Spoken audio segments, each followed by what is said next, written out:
Meanwhile, to the Myanmar crisis now, ASEAN foreign ministers will hold an emergency meeting to discuss the crisis there, including the member countries' representation at a summit meeting late this month. Crystal Mapa is monitoring the situation from Thailand. Crystal. Yes, Alma, an emergency online meeting of ASEAN foreign ministers will be held on Friday to discuss military-ruled Myanmar and the member countries' representation at a summit meeting late October, according to ASEAN sources.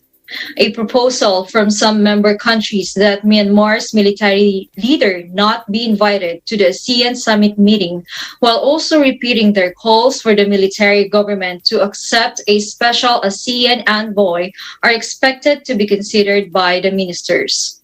At a high-level ASEAN meeting last Friday, Singapore, Indonesia, and Malaysia proposed that General Min Aung Hlaing not be allowed to participate in the summit. Instead, Myanmar's military appointed foreign minister or a senior official could participate in the leaders' meeting, the sources said. Meanwhile, the United States is urging some ASEAN member countries to take a firm stance toward the Myanmar military. Same sources also mentioned that UN Secretary General Antonio Guterres postponed a scheduled regular meeting with ASEAN foreign ministers due to his dissatisfaction with the military government's official status in the grouping. Brunei's second foreign minister and ASEAN special envoy on Myanmar, Erywan Yusof, said in a press conference that there was still no consensus among ASEAN countries on the issue of Myanmar's representation at the summit. He also added that ASEAN was also consulting with its dialogue partners, such as China, Japan, and the United States, on the issue.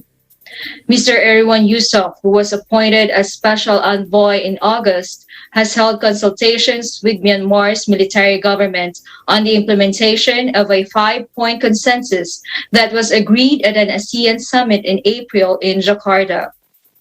The said consensus calls for an immediate stop to violence and a constructive dialogue to be started among all parties concerned to seek a peaceful solution in the interest of the Myanmar people.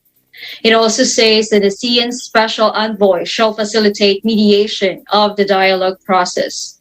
Mr. Yusof reiterated his commitment to visit Myanmar and to be accepted to have access to all parties concerned in order to fulfill his role as mandated in the 5-point consensus. Back to you, Alma.